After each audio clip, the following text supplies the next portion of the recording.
Good morning, everybody. Good morning, John. How are you? Can you hear me? I got you. What's going down?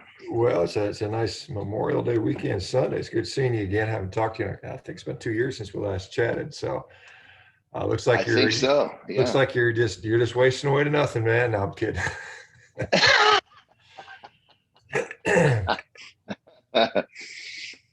I'm not sure. We've got a group of people in here that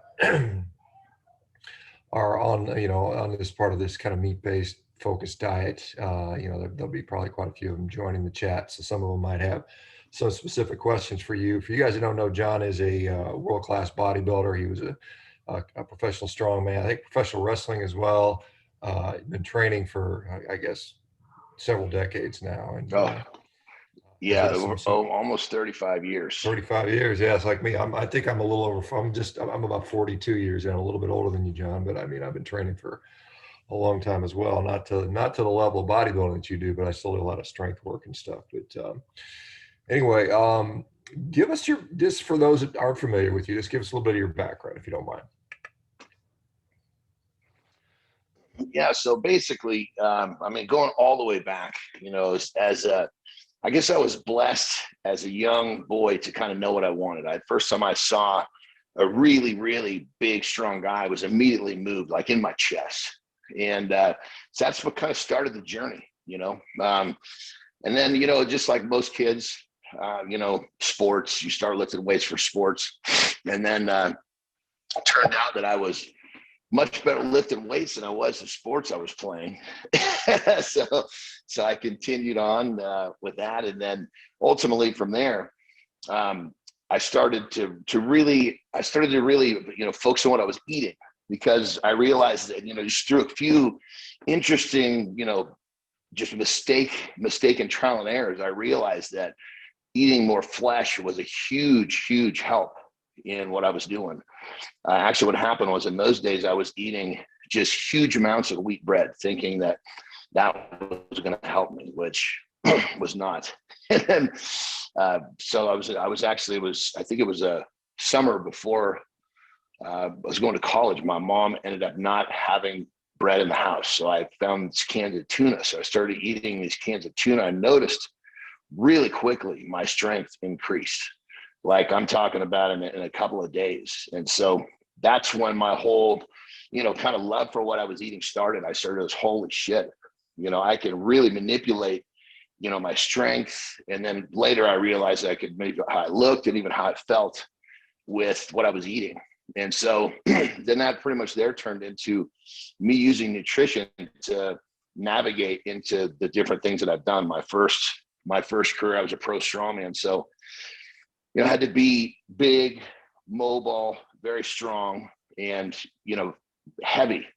And so that was, I was in the neighborhood of, 325-ish in that part of my career. Then ended up moving on to pro wrestling, where I still needed to be that monster, but I need to be able to bounce around the ring.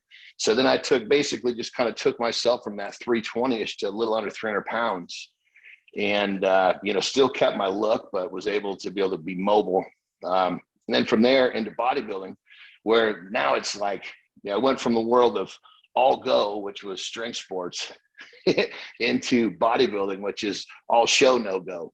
And so now at this point, I'm eating primarily for a look. Obviously, the main thing I think people miss about this whole thing is that health is the baseline. Your body will not perform in any way if it's not healthy. It's like trying to put a supercharger on a motor that's way out of tune. It'll just blow the thing up. So ultimately, that's kind of where my whole career in different sports and lifting weights has been the common thread of all of it. And nutrition has been the biggest key of the whole thing for me. And as we all know, for most people, when they start to eat properly, it changes their life, not just the way they look, the way they feel, their health. They get off medications, and it's processed food is one of the biggest culprits of all these problems, as we know. So that's kind of where that's kind of how my background attaches itself to nutrition. So a ton of the stuff that I have developed over the years has been through true firsthand trial and error. Yeah, I want to just, just kind of, anyway, one of the things I wanted to just comment on, you mentioned as a kid, and I'm just thinking, in the morning I get up, I go to the beach, walk the dogs, spend about an hour walking on the beach, and, kids driving by on a hoverboard on the beach, and then I'm walking home and kids are in the bike on the neighborhood with their electric bikes. These kids don't even want to do anything. It's gotten to where they're just, I'm just wondering if sports and the desire to be strong is just being beaten out of the next generation for the sake of being, convenient. We see this, there's a movie called Wall-E where all the humans are driving around in hover cars are all obese. I'm just wondering if we're heading that way. It seems to be. I see more and more kids that are just, just unfortunately just terribly obese I go to the beach. I'm shocked by the number of little fat little chubby kids that are 7, 8 years old. It's very sad. What are your on that level too, Doc? It's like sorry for interrupting you. Go ahead. No, go ahead, John. Go ahead. Yeah, I was going to say that I totally agree that this new generation is, they're lazy. And they're obviously electronics has a lot to do with that. But if you look back to when, we're roughly the same age, if you look back to our food, there wasn't so much processed food in our diets. And like, if you took me and you filled my diet with processed foods, I would be zapped of energy. I'd be laying on the couch as a lazy piece of crap too. So these kids, there've been, a lot of parents don't have a clue how to feed them. They're kind of victims of society saying that eating this is okay or eating that is okay. And so I think between being lazy and overweight, it's, it goes right back to the food, Yeah, I agree completely with that, John. I see it all the time. Let me ask you, just to flesh out your diet a little more. Last time I talked to you, you were eating basically meat and eggs almost exclusively with a little small amount of greens in there occasionally. Is that still the thing? It's very low carbohydrate to almost no carbohydrate. And is that still the strategy that you employ?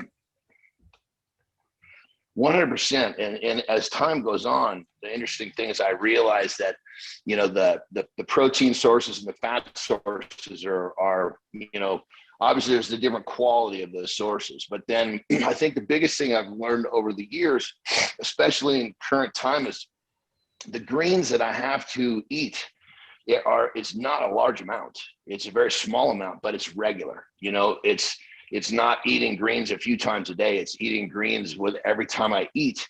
And it doesn't have to be much. So the greens part of my diet, I've recognized for sure can be in smaller quantities as long as it's brought in with the regularity, if it's consistent on a regular basis, So you eat too much. For me, I eat too many greens. It messes with my digestive tract. And one of the things that I really study now, myself and the people I work with, is digestion. If their digestion is on point, the body's telling you, hey, things are moving okay. If their digestion is interrupted from too much of anything, greens especially, people get gassy, they get bloated, they become uncomfortable. And that's the body saying, hey, dummy, what are you doing here? And so the micronutrient values, if you're eating the right greens, we can't be eating celery, of course, but the micronutrient values in the proper greens, they're so dense, you don't need much. So it doesn't really inhibit your digestion. Because for me, I'm looking for the values. When I was young, before I understood, it was all about quantity. You got to get in and you're eating a lot. Now it's quality, hands down quality. Yeah, I think the comments about digestive problems, and I think so many people accept it as normal. Before I switched to a basically meat-based diet, I had what I thought was normal digestion, but it would include regular bouts of upset stomachs and bloating, a little bit of reflux, and I thought that was just kind of the normal thing, the belching and that stuff, which really is not. And I think it's an important concept. And even though we so many people have it. We just kind of assume it's normal when it's clearly not. But you know, somebody's asking you, Yeah. like when you mentioned greens, because you know there's somebody asking which ones are you using? I mean, which ones do you prefer as green vegetables, I suppose? So, so one of my favorites is spinach, largely because it's real dense and you don't need much. And then it's got a lot of, like potassium, lots of potassium, which is good. Everybody's, obviously sodium, potassium have to have their balance so you can keep your potassium where it needs to be. But then it's real easy to figure out if you're eating too much spinach. For me, because it'll soften up my stool real quick. It's real easy for me to tell if I've taken even a little too much, but I like ultimately spinach is my favorite. It's also really easy to eat, very easy to mix in with different meats. Asparagus is another one. But what I try to, there's about 3 or 4 that I really try to kind of circle around with because they're the dense ones. So I would say spinach and asparagus. Green beans are probably the top 3 for me. But the interesting thing is when I work with different people on their nutrition, that's not always the same for them. Everybody's digestive tract is a little different. Everybody breaks things down in a specific way to them, uniquely. And so it's, those for sure are great for me. And for most people are going to have some pretty good success with those too. But it's not to say that you could end up not having some small digestive issues from eating. Some people, they get a little constipated. I'll tell them to eat a bunch of extra spinach and it'll loosen them right up. Other people, it doesn't do that. So it really comes down to finding those real micronutrient dense greens that work for the person. But for me, I would say those are my top 3. Yeah, interesting. And I would concur that some people they definitely have different tolerances to certain vegetables and stuff like that. Leafy green vegetables you're describing, spinach, and I guess we'll say asparagus, not to some degree, but it's not much in the way of carbohydrates. And this is one of the biggest things that I hear constantly about, you can't build muscle without eating a lot of carbohydrates. What are your thoughts on that particular thing?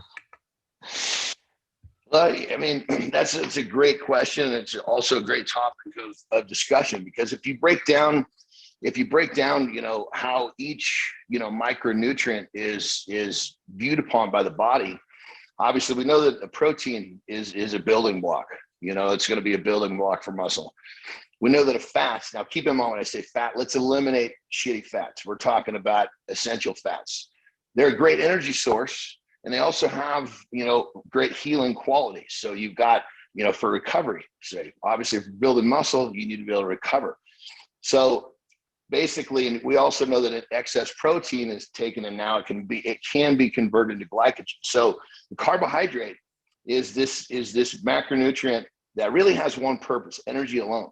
So if a person, like for me, if I'm working with someone and I start to realize, wow, their body's metabolizing certain fats really well, we can pull carbohydrate out of their diet and they feel better. Not everybody's that way. Sometimes you take it out, the body will tell you, hey, they want it back in. Now, granted, I believe that's because you haven't found the proper formula for the meats and the essential fats, because the carbohydrates, the joke I was making is, and it's not for everybody, so I'm not trying to offend anybody, but carbohydrates are for the weak. Because when you're eating protein, you're eating fats, and any carbohydrate you're getting is a fibrous carbohydrate. When you're dialed in like that, I mean, you're looking at, 30 plus years of pretty much doing that. I discovered early on that I got a lot stronger eating lots of protein. So by that, I mean, you're talking about a kid, just dying to get big and strong. So I was just eliminating anything that took space in my stomach other than protein. I was eliminating, and a carbohydrate, was something I just eliminated so that I could eat more protein. And of course, at that time, my mom was always up my butt about eating my vegetables. So of course, I had to do so when I was, under her wing in high school and college. But ultimately, what it comes down to is that, look at me. I mean, the carbohydrates that I've ingested over the last 3 decades has been extraordinarily minimal, even including fibrous. So, I've never had, I'll use a carbohydrate prior to a bodybuilding contest because it's a tool. It loads into the system really quickly. It'll take that muscle, and really swell it up quickly. But the carbohydrate is a tool. And I help lots of people understand how to use the carbohydrate as a tool rather than a crutch. One of the analogies I like to make is the carbohydrate, used improperly, becomes extraordinarily addictive. They've proven now that, sugar is straight up, it's an addiction. Your brain will release, a sugar addict gets the same dopamine release when he just has the idea that he's going to eat something. Like it becomes real in his mind. Should I eat this? He gets that same release of dopamine that a heroin addict gets when he hears his drug dealer knock on the door. At that moment, once that dopamine is released, nobody's going to say anything to anybody that's going to make it not okay to either take their heroin or eat that Snickers. So anyway, the comparison I like to make is you got two twin brothers, identical twins, playing basketball. They go up for a ball, come down, they both twist their ankle, identically the same. They go to the hospital, nothing broken, bad sprain. The doctor gives them pain medicine, gives them a bottle of pain medicine. So the smart one does what the doctor says. He takes it until the pain is gone. The dumb one continues to take the pills until they're gone. Well, now he needs the pill to feel normal. And that's where you hear somebody say, I just can't function without my carbohydrates, because they've used the carbohydrate. If they choose to use it, they've used it improperly, much like that person using a painkiller on a daily basis rather than as needed. That's why I always like to say the carbohydrate is a really, really powerful tool. If you let it become a crutch, you got a whole different scenario on your hands. So to answer your question, Doc, look at me. Do I look like I have a problem building muscle? And I help a lot of people do the same thing without the carbohydrate. Yeah, I often make the same argument. I'm like, look, the proof's in the pudding, so or the proof's in the steak, or whatever you want to say. Now, let's talk a little bit about your protein sources, because I know last time I talked to you, you're a big fan of egg protein. I think particularly, can't remember if it was egg white, I believe, and then you eat a mixture of beef and pork and chicken, I believe. Is that still kind of the recipe? Yeah, so I've been using, since we've talked last, I've definitely started to use more egg white. Now, keep in mind, I'm always mixing the egg white with other proteins because it's so easily digested. So it's one of those things, first thing in the morning, post-training, the egg white it's real food. So it's a protein, especially if you're drinking liquid. It's real food, but it's a protein drink. Well, most people think of a protein drink, they think of processed food, meaning a protein powder. Well, we all know you take a steak, grind it up, color it, put it in a can, put it in a truck, send it to some store or some warehouse so you can order it and it comes back to you in another truck. How is that steak better after all of that processing versus just eating it after you cook it? It's not. So the egg white for me is that protein drink, if you will. So I use egg whites quite often, even with when I'm eating either meat. So to answer your question, Doc, yes, that's absolutely correct. And what I've done a little bit more since we talked last, I've really been focused on digestion. And that's been a huge, huge factor for myself and, and the people that I help as well. The ground meats is something that I'm really, really liking too, because it's, a lot of times in our society, we're all busy, we eat fast. And when I like to sit down and eat a nice steak, but when I got the time to do it, if you put a bunch of chunks of steak, down into your stomach versus a bunch of, ground steak, let's say the ground steak, you can make the argument that there's this level of pre-digestion. I don't know if that would be the proper word, but it's far easier for your body to start sucking the nutrients out of something that's already ground up versus say a big bite of steak that you didn't chew quite well enough because it was so good you wanted to swallow it. And that's for sure me. So so I've been leaning far more towards the ground products when I'm eating when I say eating on the fly, those are the meals that I'm not sitting down with my family. If I'm sitting down with my family and I have a big steak, I'll take my time, I'll chew it well, I'll get the same digestion out. But in our society, we all move so fast now, and so you really got to think about, okay, this is the food I need to eat. What's going to be the most efficient pathway for your body to get the nutrient value out of what you're eating? And if you're on the fly, you got to eat meal quick. Well, if it's already ground up for you, the way I like to look at it, if I didn't have any teeth in a spoon, if I can get the meal down quickly, I know my stomach's going to have a much easier time digesting it than if I'm throwing big chunks of steak down there. So I would say that's one of the protein sources have stayed. I've just been focusing more on the form of the protein source in terms of how I deliver them to my stomach. Yeah, let me just interject, John, because there's a couple studies that kind of support what you're talking about to some degree. There was a study in men, it was older men, looking at steak versus ground beef, and which yielded greater protein absorption. It was ground beef, and part of the problem might have been the problem with teeth. If you can't chew it up enough, it's going to be harder to digest, and that just makes sense. So when you use that term pre-digestion, I think that's accurate, or pre-processing, particularly for people that have dental issues, and older people do. Not that I'm saying you have that, but it does make it easier to absorb that. The other point I want to bring up is, you're careful to say, when I eat egg whites, I mix it with meats.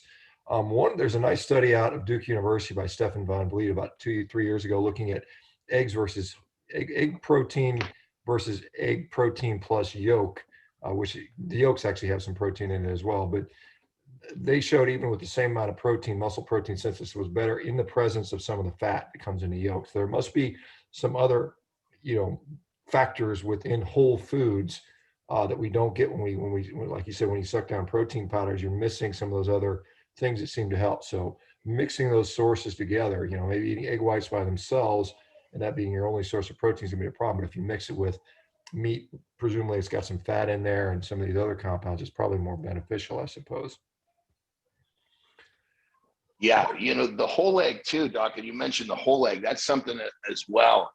It's obviously, it's got the yolk and the white mixed together it makes that protein source more complete, and you've got a great fat source. Now, keep in mind, this would be an organic egg. If you're dealing with one of these, prehistoric eggs you get sometimes from the store that look like they're just turbocharged with all sorts of growing agents, that fat is not going to be very essential, because obviously all the waste products store in a fat cell. And if a really good fat, if it doesn't have a lot of waste stored in it, it's going to digest very easily. So a whole egg is something that, like, if I'm having a time where I need to eat something on the fly or a snack, a whole egg, that's going to be the ticket right there. Yeah, let's put it in perspective, John. And this is another myth that needs to be, protein harms your kidneys, it kills your liver. Just as an example, how much protein do you eat typically, grams per day, and then how much do you weigh? And let's get a perspective on how much protein you're actually eating and what's going on with your liver and kidney. Do we have any idea on that? Absolutely. So first off, I've eaten huge amounts of protein for the last 3 decades. In the early days, I just went by what I was eating in terms of, what I like. I would buy a 5-pound bag. When I was younger, didn't have much money to spend on food. I used to just get these 5-pound sacks of chicken breasts from Costco. And obviously this was before I didn't understand what I do now. I was in my early 20s. But I've been eating 5 pounds of flesh, 5+ pounds of flesh per day for easily 3 decades, hands down. Well, actually, let me say that right on 3 decades, maybe pretty close. Now, in terms of organs and all this kind of stuff, there's no question that the digestion of protein is a little bit, it's a little tougher. But now there's kind of, I guess there's 2 sides of the fence you can look at. If you're eating a shitty protein, if you're eating a protein that has lots of toxicity in it, toxicity period, whether you're eating it, whether you're drinking it, whether you're breathing it, it's all hard on you. So when you look at how hard is something on your organs, you also got to look at what is included in what you're eating. I'm sure we could make the argument that you could have a vegetable source that was so, covered in, pesticides and good knows what, that type of toxicity is hard on your insides as well. But to answer your question directly, my kidneys and liver all function well. They have for, goodness, ever since I started, once I got to where I was, I realized, okay, you're pushing the limits. It's time to make sure that everything's staying in check. And absolutely, one of the things that actually made my organs function the best in this whole journey, funny enough, was getting off of protein powders. Protein powders were causing more havoc than anything else. I've had plenty of injuries in my career. And there was, there was multiple times where I've had issues with, being on painkillers and getting off of them. And the most common is this variation of a painkiller that has acetaminophen. Well, acetaminophen is extremely toxic. What people don't realize, they're taking a 10 milligram tablet. It says 10-325. Well, 10 is the actual painkiller. The 325 is the acetaminophen. So I noticed very clearly when I was getting off of pain medicines and I had gotten rid of processed food. Primarily, I started off getting rid of processed food with protein powders. Those two right there made my organs, my blood work was better on a regular basis by far after eliminating those two elements. So, you can see people argue, oh, protein, it's hard on your insides. I think, okay, if we're going to argue that protein is hard on your organs, let's look at all the other shit in our world that you're doing that are also hard on your insides. It's like, okay, you drink, I don't drink. People that drink every day, that's hard on the inside. So I think it's kind of one of those things where people like to make this argument about, oh, protein is hard on your organs. Well, it's because they don't want to fucking deal with the actual process. It takes, as we all know, to eat well and to eat well with quality, it takes time and money. And it's real. People are always looking for reasons to excuse the responsibility when it's hard. So, oh yeah, it's hard on your organs. Well, so is, a dozen other things in your daily life that you could eliminate very simply. Eliminate other processed foods. So I look at it as kind of there's no question that there's some taxing, if you will, but it's within a group of a whole lot of other shit in daily life that is even more taxing. So I don't really pay too much attention to that, that argument or that comment. Oh, it's hard on your liver. Oh, get out of here.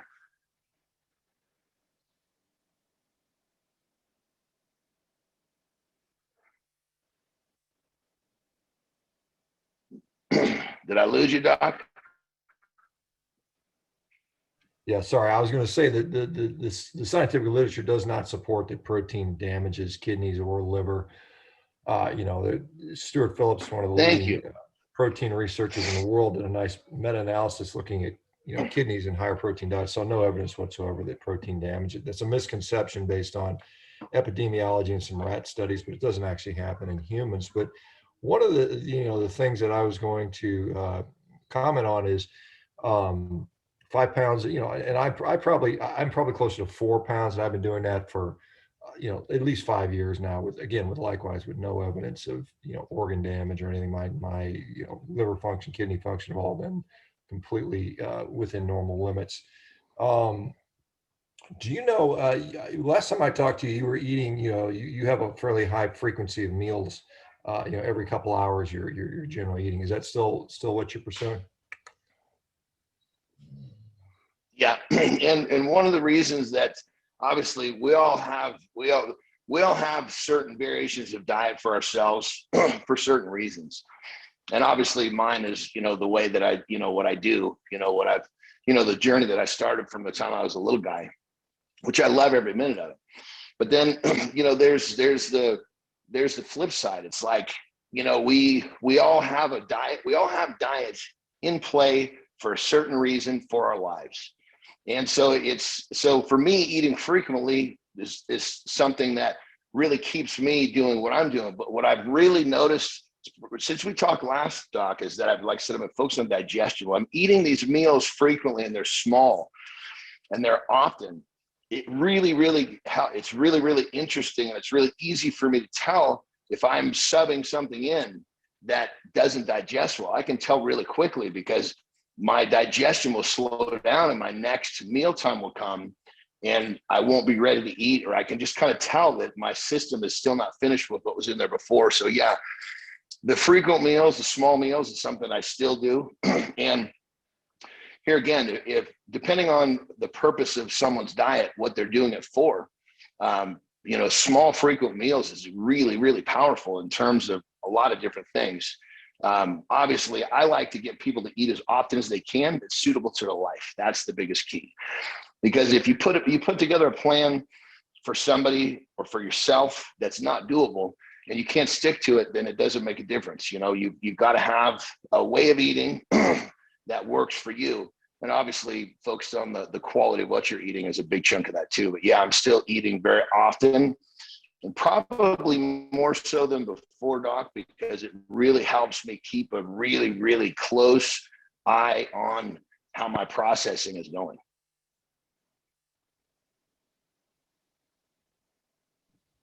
Fair enough. Let me ask you, there's a question somebody's asking, are you taking any kind of like glandular supplements, thyroid, thymus, liver pills, any of that? Is any of that stuff part of your routine? So I take a product right here. It's called Tudka. And let's see if you can see that there. It's basically, if it's something that you can buy on Amazon, and to be honest, I can't get too much into the science of it, but I know that it's a detox, to put bluntly, and through using it myself and helping others with it, it does everything from if you have some sort of toxicity you're trying to get rid of, it's extremely helpful. Even to the point where I've had some people that had acne, I've bumped it up, and it's actually helped clear up their acne, which is kind of an interesting one. I can't say that I truly understand the chain of how that happens, but it's happened on multiple occasions. So really the supplement that I take, that's it. The way I feel is if my diet is on point, I'm getting everything I need in my diet. Yeah, I think that's pretty accurate for most people. If you eat the right foods, you shouldn't need to be taking it. Significant amount of supplements at all. Let's talk a little bit about training, John, because there's, I think the biggest part of, in my view, muscle building has to be the training side. I mean, the diet is kind of the, that's a requirement to, you got to eat something, right? We've got to eat, and the better the diet, the better, but you're not going to get there without the training. No one's going to put on a bunch of muscle by sitting on the couch playing video games. So let's talk a little bit about your training philosophy. I know you had a system called the Deepwater system. Is that still the same sort of philosophy you use? And if you can kind of give us maybe an overview on your thoughts on training. Absolutely. So as a 49-year-old, now obviously, because your formula changes the whole time, your whole life, that's one of the things that throws people for a loop, whether it be training or diet. It's never going to stay, it's like a moving target. It never stays in one place too long. So in today, like my philosophy is always from the jump was going back to me teaching myself. I'm OCD. Back when I was a kid, you didn't have these diagnoses. They just said, okay, go over there and work with those group of kids on your reading level because you'll catch up soon. But but I would be training, and I was big on doing 10 sets of things because I always wanted to make sure I was putting in the work. And if I forgot what set I was on, like sometimes I remember I always get was it set 6 or 7? I would start over. And obviously it's not something I would recommend, but what I'm getting at is that there's a level of training that has to be put in place to stimulate the muscle growth. Now there's also level training that can go beyond where you can actually you can go beyond stimulation into destruction where the muscle won't recover in time, for the next time it's going to be worked. So my philosophy in training has always been very aggressive. It's always been high volume, high weight, but it's also balanced with the ability to recover from the nutrition side. So people that try my training style without nutrition to support it, you know, it just wears them out. They become kind of overtrained fairly quickly. But now if you get your nutrition in a place where you can recover, it's pretty amazing the amount of work you can put in and recover. And I think that's one of the things that people tend to miss, is that your body is capable of so much, but you've got to give it the resources it needs to be capable of what its potential is. In today's society, like we were talking about earlier, Doc, with, you know, all the lazy kids, what the snowflake generation call it, you almost couldn't get these kids to work too hard. so that's that whole thing of overtraining in the current generation is almost out of the equation. Rarely do you find a kid in today's generation that you got to say, okay, you trained enough, go home, rest. So that being said, you know, training as hard as you can, making sure that the muscle has the ability to recover. That's the balance. And a lot of people spend way too much time focusing on the training and not the diet. And it's like, you know, the diet is like the race car, right? And the training is like the race car driver. They're no good to each other without each other.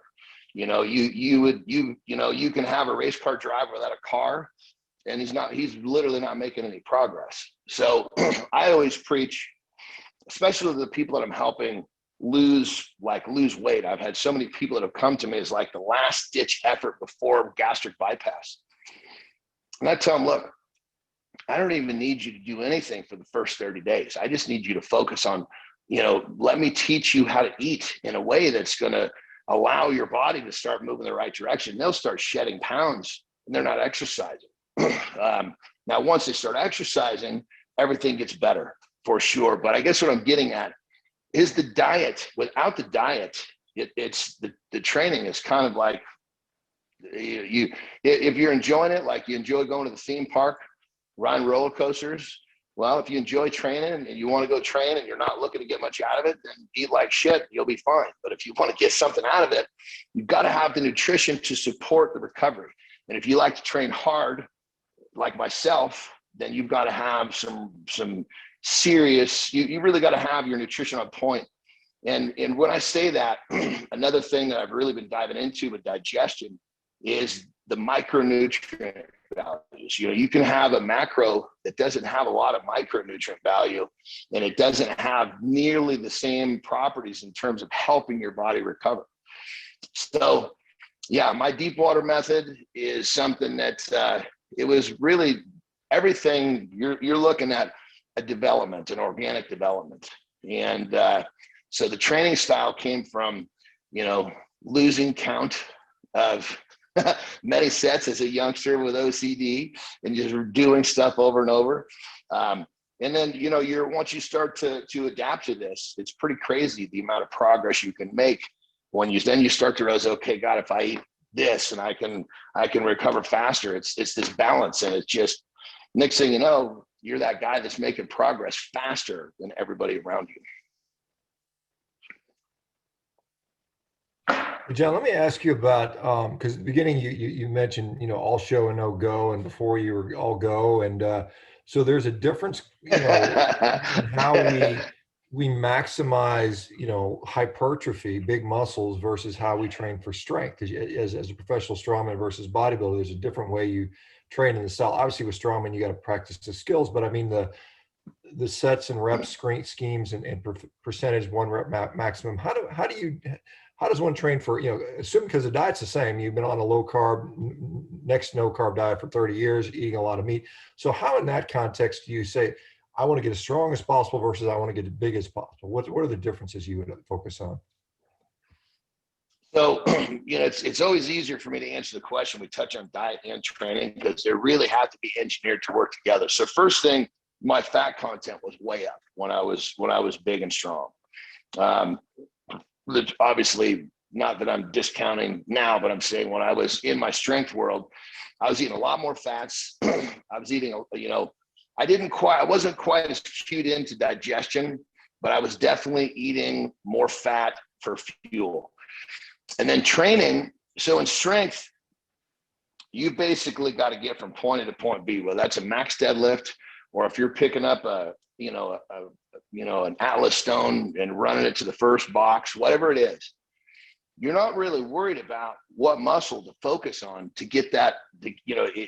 You're basically, it's almost like your whole body, you're mentally, physically, spiritually going from A to B. It's not at all thinking about, okay, I want to make sure that I squeeze my glutes when I lift this Atlas stone off the ground. As to where in bodybuilding, that's the polar opposite. When you're doing a stiff-legged deadlift, you're thinking, okay, I really need to be working my glutes in this exercise. So you're not worried about training overly heavy. Well, you want to be as heavy as you can safely, but you also want to balance the fact that you need to be able to focus on a muscle group or a series of muscle groups that's supposed to be doing the work. So it's a very different approach. It's the strength world is, okay, I've got to go from A to B, and you want to get as many muscles involved as you can because you're going to be stronger, you're going to be more efficient. As to where in bodybuilding, now at this point, my fats are lower and they're cycled so that I'm constantly keeping my body kind of guessing on trimming off its own body fat. But more importantly, in the training, to get to your question, is you're focused on a muscle doing the work. So like one of the things that I've really, really had great success with as I get older is with my arms. I actually train my arms shorter workouts, but more frequently. Largely because where I came from in the strength world, you just trained everything hard. Well, you convert that everything hard into the bodybuilding world, and you train your biceps or triceps too hard. It's a small muscle, they get too beat up, they can't recover. So it's much more of I guess the all go is, physical, mental, everything A to B. And then all show is, okay, I need to make sure that the muscles that I need to become more shapely are the ones doing the work. Does that make sense? Yeah, absolutely. So I mean, the analogy, like let's say I'm doing curls, I'm doing barbell curls, and I'm just throwing it up there. I'm using accessory muscles. I'm using my hips a little bit. I'm going to get stronger. I'm going to be able to handle more weight. I'm going to be able to do more, but I'm going to work my the muscle I'm trying to build, my biceps, my whatever, biceps brachii, or the biceps, the supination accents you're going to see with regular bodybuilding. And so there's a difference in goals. So if my goal is just to make my bicep as big as possible, it's going to be more of an isolated movement where I'm not using those accessory muscles. And when you're using those accessory muscles, you're getting stronger for kind of, if you're picking up Atlas stones, you don't care how much, bicep or glute, you're building your glute muscle. You just want to pick the damn thing up and get it up there and using everything you can. Right. I mean, that's a difference. Yeah. 100%. And you said, like I said, when you're training heavy deadlifts to become a strong power lifter, the frequency, because of the intensity you're going to be required to do that, is going to be such that your frequency is going to be less. But if you're doing bodybuilding and you want to develop your hamstrings or your gluteal muscles, you might train that more frequently, but with more emphasis on focusing on just the muscle, but not killing yourself like we often do with strongman or powerlifting or whatever sport we're doing. Yeah, totally, 100%. How I mean, I assume you train at home pretty much, or I know I've seen you've got a nice home gym, or is that where you do most of your training? Well, obviously when Corona hit, thank goodness I did have setups. At both my houses, I have, basically small gym setup. Our place in Mexico, it's actually an outdoor training facility, which is really killer. It's always fun to train in the sun. Our California house, it's indoors.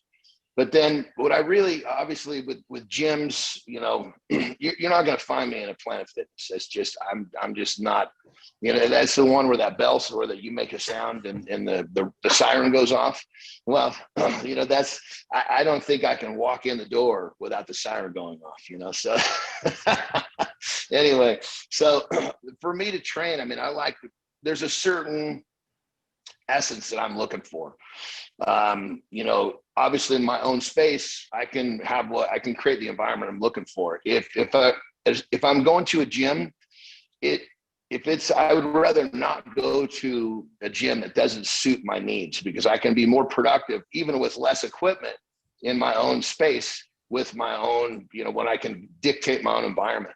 So, but yeah, I like to go to gyms, like, well, there's certain gyms in different cities that I'm always going to go to because they're great, you know, like in San Diego, there's a great place called The Gym, and it's got that old school vibe, you know, it's like Gold's used to be way back in the day. And so, yeah, so I love to train, but it also, I don't love to train in places where I can't I shouldn't say can't or I can't do what I want to do when I can't train like I want to train. I would rather not train and train the following day or train at home. Yeah, and you know, speaking of this, you know, coronavirus stuff, I mean, well, no, actually, I want to ask this first. So some of the, you know, there's some different sort of things that are out there now, different thoughts on training. One thing that's I occasionally get asked on is blood flow restriction training, you know, where you put the bands on your arms or legs and you do that. Have you experimented with that? Do you think there's anything beneficial to that? What are your thoughts on that? You know, that's a great question, Doc. And there's lots of things that come into our, you know, the weightlifting space, if you want to call it that, you know, can have some merit.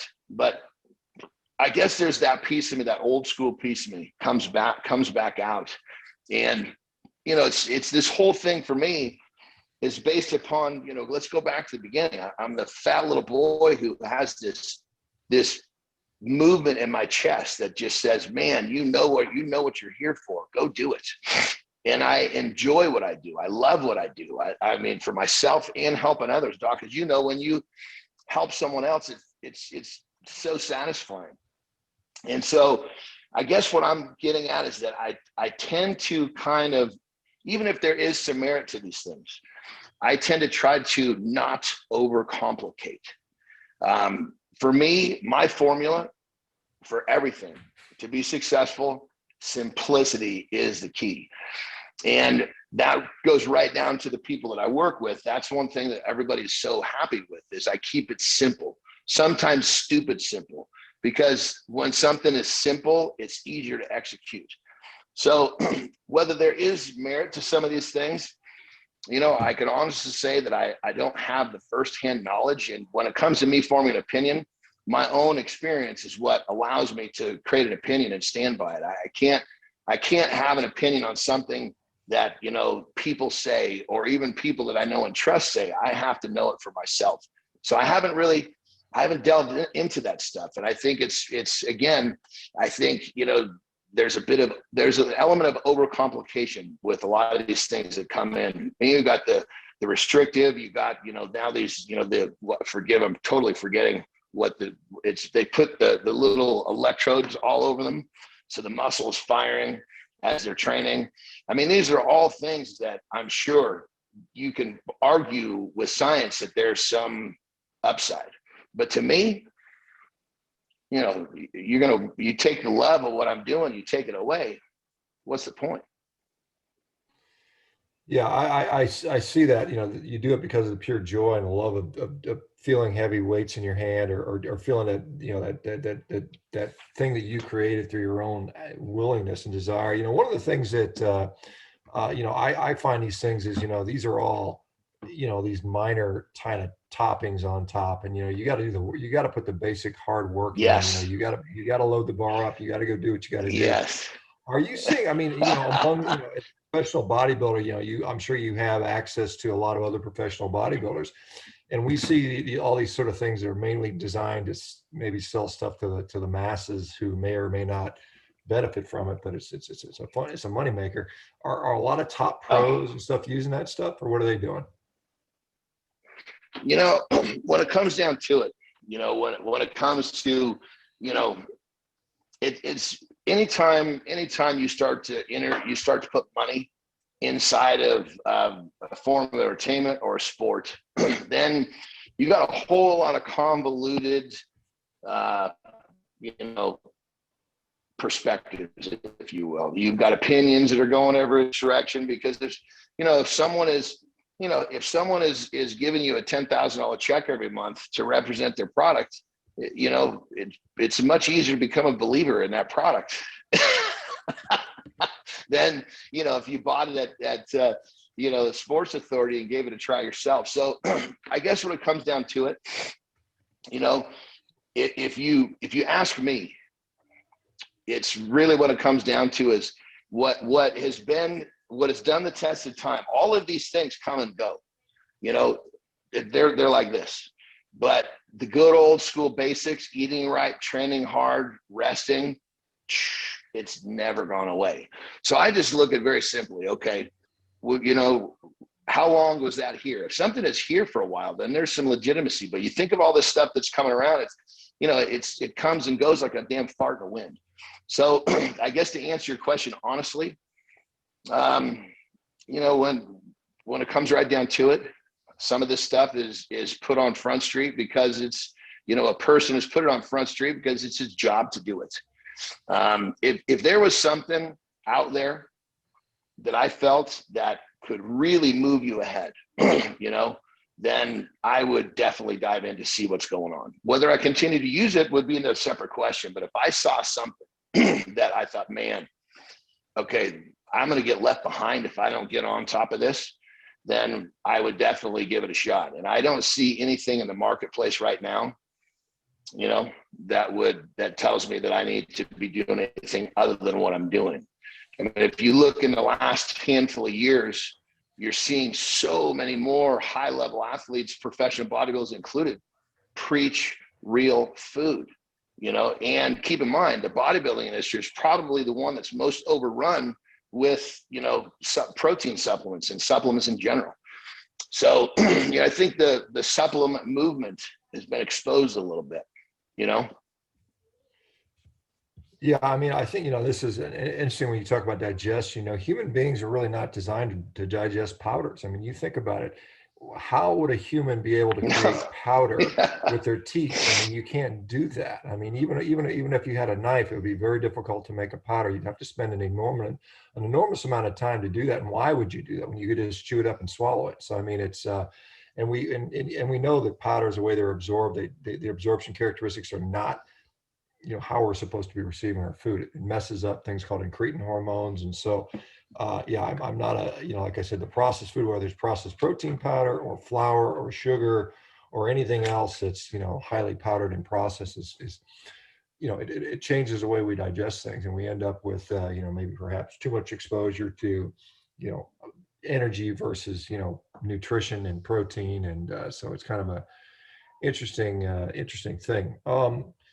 Let me ask you how you managed, you know, as a physician, it's frustrated me, our handling of this pandemic, where we told people stay indoors, close the gyms, you know, everybody eats junk food, watches TV. We're going to give you a free donut. We're going to give you some pot, some beer, you know, a table dance or something like that if you go get a vaccine. Are you, I mean, what has your personal philosophy been on, you know, how do I stay healthy? And what, you know, what is your sort of, how have you navigated this sort of thing? Well, I've said from the jump, way back before, I mean, even at the very beginning of this thing, you know, when we all first, everybody started realizing, oh my God, look what's happening. Well, I've been preaching the same thing even before this, is that if you take care of yourself and you eat right, your immune system can battle off. I mean, I rarely get sick because I'm so true to the way I eat. I mean, I can't remember the last time that I got sick that had any real merit. I mean, I have a little sniffle here and there, but boom, my immune system is strong. So I fend off illness as well. Well, I said before, I said during, and I'll say after. If people would take care of themselves, I haven't been worried about the coronavirus at all. Now, don't get me wrong. I'm not discounting the people that have been harmed from it. I'm not trying to say that at all. What I'm saying for me is, you know, you give it to me, I'll be fine. I've actually had, here's a perfect example. I've had, just in the last few months, I've had multiple clients under my wing nutritionally that have been feeling great, best they've felt in their life. They've been in their 40s, are like, holy shit. And then a couple of months in, their energy started to kind of dwindle off. So I'm feverishly adjusting their diet because I know that something's off. I got to recreate the balance. And we get the energy, kind of back, but not where it was. And they end up getting tested. These multiple people have been training their ass off, feeling well, had no issues, had corona. So as soon as we realized they had corona, I said, look, just back up on your training, take a few days off. One guy actually didn't do that. He just basically he basically backed off the intensity and volume, and they healed very quickly. Because the bottom line is that the body is this creature that's designed to get through these things. But if the body doesn't have the resources to be at its fullest, how's it going to do so? It's like, Mike Tyson at his best would just blow anybody away that came in his path. Well, you take one arm and you tie it behind him, he's going to have a harder time winning all those fights. Well, somebody and their immune system, if one arm of the immune system is trapped behind them, it's like a one-handed Mike Tyson, So what I'm getting at is that the whole corona thing for me, I haven't worried a bit, because I know that the way I take care of myself, I'm pretty sure, I've been tested multiple times and I don't have it, but I'm pretty sure, that I've been exposed to it, I think in different places we all have. And again, I'll say this now, I'll say it again, I'll say it in, my last day that I breathe.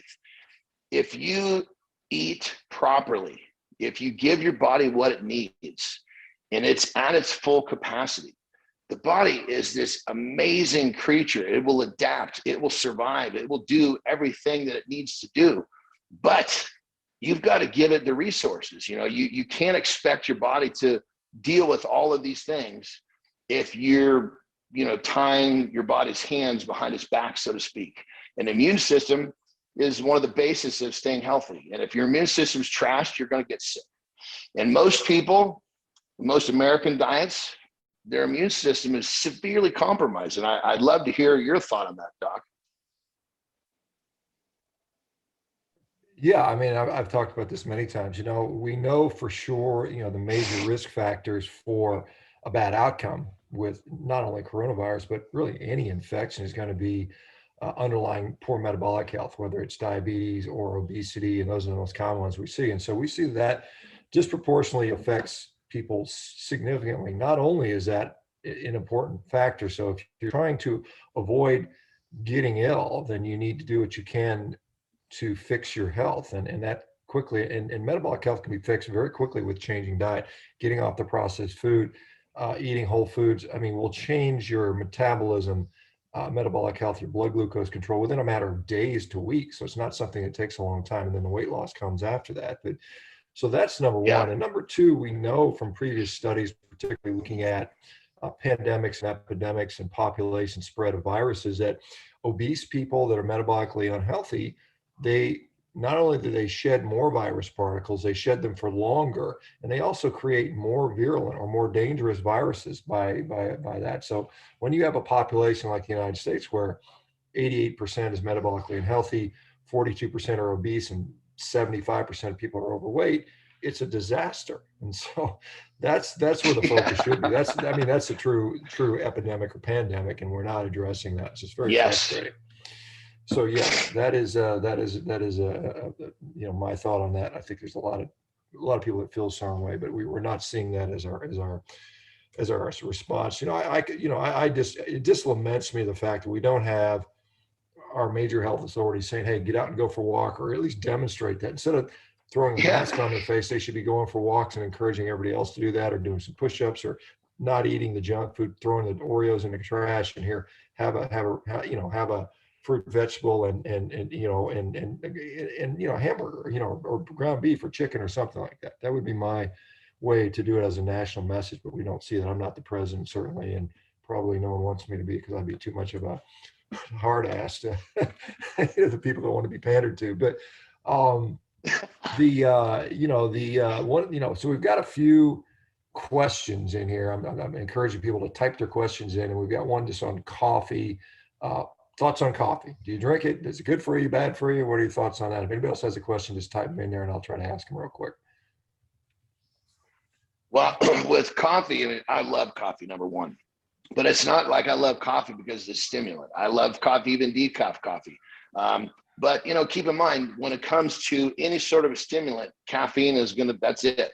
I don't use pre-workouts. I don't use, I mean, that stuff it's, you know, there's a certain level of your body has to have a balance. Well, if you're doing something to it to, you know, basically knock it off its balance, you know, you get too far off balance and then it takes time to get back to where you were. And that's what pre-workouts do. Pre-workouts will take someone and it'll just trash, you know, it's like their adrenal system is just gone because every time they take that stuff, they're just, you know, then when they really need to, you know, to push that button, I call it the hot button. When you need to push that button, boom, and you got to be ready. There's nothing there because the free workout has completely trashed that ability, you know, to have that heightened feeling just with your mind. Coffee is one of those for me that I know that when I drink it with, you know, of course I would, if I could, I would drink it all day because I enjoy it, but I don't drink it all day because it's the caffeine, the stimulant is too much. So I think, and this is what I recommend to the people under my wing, is that coffee's okay in moderation. And I'm not a moderation guy. So, you know, coffee, just sticking with coffee and moderating is one of those things that I realize that is a must, because any stimulant too much, too often is not going to give you the platform you're looking for to move forward, you know, first off on a health basis. And that's one of the things that I love about our perspectives are the same, Doc, is that you got to get a person healthy first. Once they're healthy, you know, the way that you look will start to change much faster. You know, you won't perform if you're unhealthy, and too much stimulant, coffee included, is going to take that balance away. Yeah, one more question here, John, is, you know, your thoughts on electrolytes, salt, you know, before training, around training. I mean, a lot of times on very low carbohydrate diets, people sometimes need to add electrolytes in. Do you have to do any of that or play with any of that? So basically, I salt most of my meals, if not all of them. If I have, you know, if I'm eating in a place where I can get to a good salt, I'm going to salt my meals. And then I'm always making sure that I have a really potassium-rich vegetable in my diet. Spinach is one of them, because the sodium and potassium have to have a balance again. So really, when it comes down to it, you know, salt is a game changer for muscle contraction. You don't have enough sodium in your system. It's another thing that your body will get rid of the excess, as long as there's some regularity into how you're. If you don't eat salt for a long time, then you eat something really salty, it's going to have a negative effect. You're going to feel, you know, you probably feel weird in many ways. Some, you know, your body holding on to some water because it's not accustomed to that. But when you salt meals regularly, when you have a consistent level of salt in your diet, along with the potassium, so those two kind of stay balanced, that's where you really have the best. And in terms of performance, you know, that's totally key. You know, people that are low on sodium alone, performance is drastically going to be inhibited. John, I got two more topics before we go. One is, you know, you touched on electrolytes, water. How much are you drinking per day? Do you track that? Do you just drink when you're thirsty, or do you intentionally drink a certain amount? And the other thing is sleep. Sleep is an incredible, important part of this whole process. And so, do you have any sleep advice on how to get good sleep? How much sleep do you think you need? And then discuss your water usage. So water is one of those things, almost kind of in comparison to salt, where if you take it in regularly, your body recognizes the pattern, it keeps what it needs and gets rid of the little bit of overage. Well, what I do is I use bottles like this and I schedule them through the day. And it sounds like a pain in the ass, but once you do it and you understand the schedule, do a little bit, it actually becomes quite easy. You don't even think about it. So basically what I'm doing is I'm structuring my water intake kind of like my food and my salt.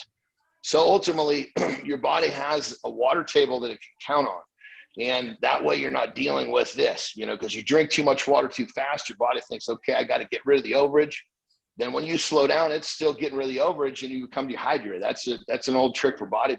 We overhydrate on purpose, you know, for, you know, sometimes a couple of days, then boom, cut the water off.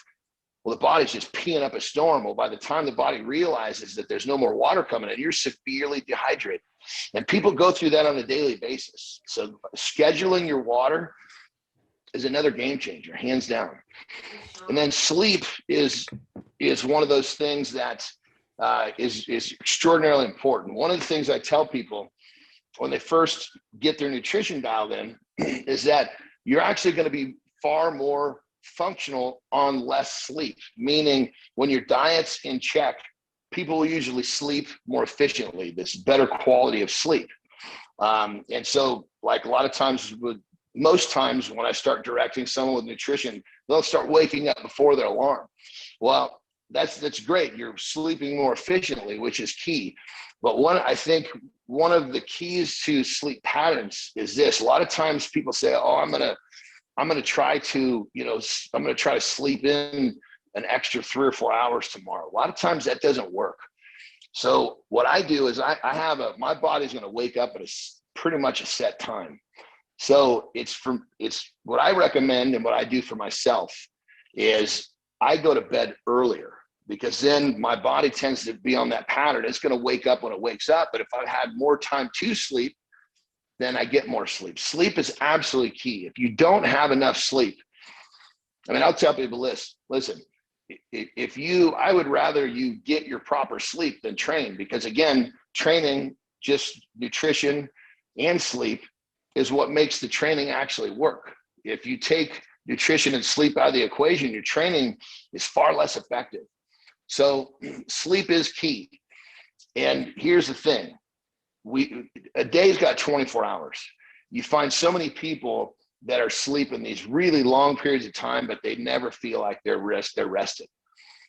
That's a nutrition thing. You know, it's like the body's just in angst. It's always waiting for something. It's always waiting for what it's, you know, it's deficient and it's tense. Well, you give the body what it needs. It relaxes when you sleep. You get far better sleep in a shorter period of time. So if you think like this, especially for people in our age bracket, you start to realize, God, if I had 2 extra hours in the day, well, you can get those 2 extra hours in the day. If you take care of yourself, you feed your body properly, you'll sleep better and end up sleeping a shorter period of time. So sleep is key. Sleep patterns are key. And most importantly, to help you with your sleep is feed yourself properly. Yeah, it's, you know, and that your experience on, you know, requiring a little bit less sleep, but being more rested is echoed in mine and many other people here. We have, you know, there's studies out there showing that, you know, changes in diet, particularly like lower carbohydrate diets, result in greater amounts of deep sleep during the sleep cycle. So there's actually studies that confirm some of the stuff you're saying there. So it's interesting, you know, when you look at the empiric observations that you have, they line up with what we're finding out with science. Let me just get one more question in, then I'm going to let you go, John. I know you probably got to eat soon, just like Jeff is talking about, he said he met you 5 years ago in a gym. He was 400 pounds at the time, and he really appreciates all the knowledge you freely gave and understand what health and nutrition is really about micronutrients. So Jeff is in here in the chat. I don't know if you can see, he's actually on the screen next to you. And he is saying that he's lost a couple hundred pounds, if I'm not mistaken. I think he's down to 200 pounds or plus, something like that. So just wanted to, I guess he wanted to say that out his appreciation. Yeah, no, he I mean, and the best part about it is, you know, when somebody like Jeff discovers or is led to discover how nutrition, you know, fits in this whole equation, it makes, you know, a person like him, you know, like he was, you know, losing hundreds of pounds is not this impossible task. And it's not this task that destroys your life. That's the problem. You know, we, like Doc, we share the view that you have to make the body healthy before it will perform, whether performance is losing weight or getting stronger or whatever it is.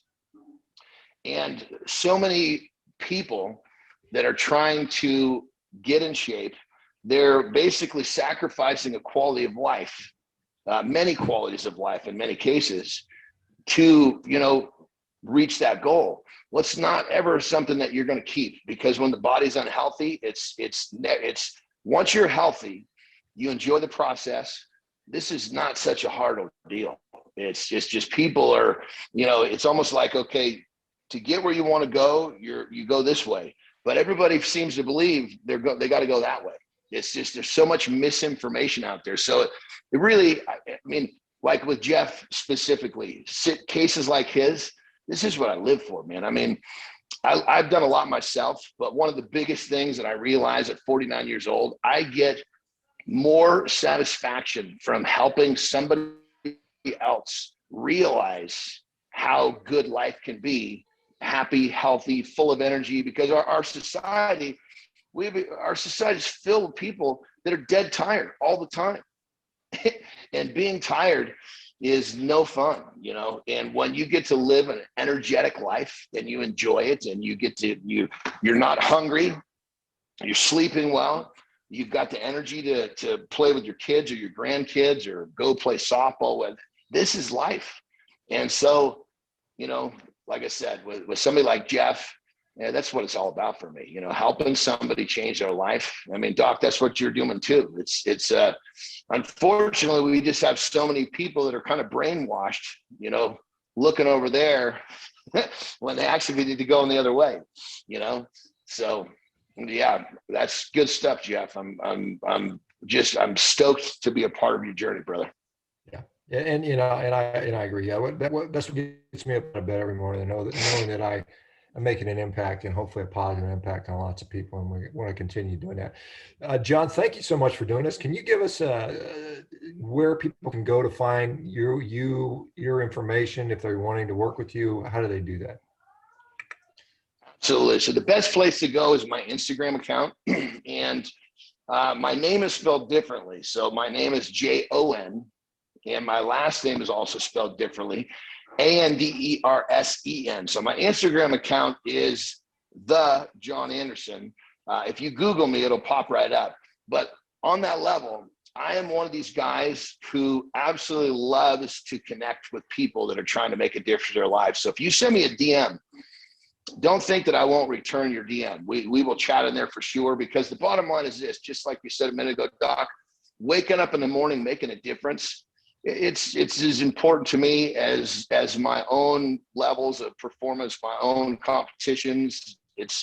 This is a huge part of my life now. So when I get a chance to talk with someone, just with the chance to inspire them to do better tomorrow, I'm all over it. So just anybody watching, just remember, if you reach out in my DM, in my Instagram account, you will get a response, and you'll never wait long either, because again, when you enjoy what you're doing, is not work. And that's what we're doing right now. There's nothing about what we're talking about to me that I can attach to the word work. This is all good shit. Yeah. And the Jon Anderson. What I'll say is, you know, and I follow you on Instagram, Jon, and your Instagram, you don't hold back. So for anybody there, they may find it, you definitely no mince words. And yes. Point, so just be warned, but I think it's fun anyway. All right, guys, it's been great. I'm gonna go through the rest. I'm standing in my kitchen right next to it. Some meat cooking right next to me. I've been smelling it the whole time, so I'm hungry. Oh, I'm gonna go eat. And you guys have a great week, and we'll talk again down the road, Jon. Okay. Good luck to you. You got it. Thank you, Doc. All right. Bye, guys. Take care.